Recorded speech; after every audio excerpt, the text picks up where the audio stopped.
मुरेरा गांव की भूतिया कहानी, पुरानी हवेली का रहस्य। बहुत समय पहले की बात है। मुरेरा नाम का एक शांत सा गांव था। ये गांव अपने हरियाली से भरपूर खेतों और पुराने मंदिरों के लिए जाना जाता था। लेकिन गांव के बाहर एक पुरानी हवेली थी, जिसे लोग भूतिया हवेली कहते थे। कहते हैं उस हवेली में पिछले कई दशकों से कोई नहीं गया, क्योंकि वहां से अजीब अजीब आवाजें आती थीं और रात के समय लाल आंखें नजर आती थीं। गांव वाले कहते हैं कि ये हवेली एक अमीर जमींदार की थी, जिसका नाम था ठाकुर वीरेंद्र सिंह। एक दिन अचानक ठाकुर साहब गायब हो गए। उनके साथ उनका पूरा परिवार भी लापता हो गया। उसके बाद से हवेली वीरान हो गई और धीरे धीरे गांव वालों ने इसे छोड़ दिया। कहानी की शुरुआत। रवि एक युवा पत्रकार था जो शहर से आया था। वो भूत प्रेत की कहानियों पर आधारित एक विशेष रिपोर्ट बनाना चाहता था।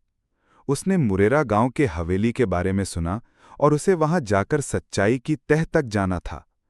गांव वाले उसे चेतावनी देने लगे, वहां मत जाओ, रात को तो बिल्कुल भी मत जाना। लेकिन रवि का जिज्ञासा का मिजाज था। उसने दिन के उजाले में हवेली का दौरा किया। हवेली में अंदर घुसते ही ठंडी हवा ने उसका स्वागत किया। दीवारों पर पुराने चित्र झूल रहे थे, फर्श पर धूल जम चुकी थी और दरवाजे खुद ब खुद चिप चिप की आवाज कर रहे थे। रवि ने अपना कैमरा चालू किया और हर कोना रिकॉर्ड करने लगा। अचानक एक कमरा था जिसकी चाबी टूट चुकी थी। उसने दरवाजा धीरे धीरे खोला। उस कमरे के अंदर एक पुराना डायरी रखा था।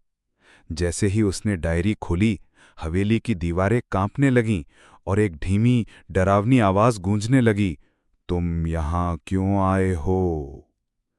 रवि ने डरते हुए डायरी पढ़ना शुरू किया। डायरी में लिखा था, यहां पर एक बड़ा रहस्य छुपा है। हमारी आत्माएं इस हवेली में बंधी हैं। अगर कोई इस डायरी को पढ़ेगा तो उसे हमारी मुक्ति का रास्ता मिल जाएगा।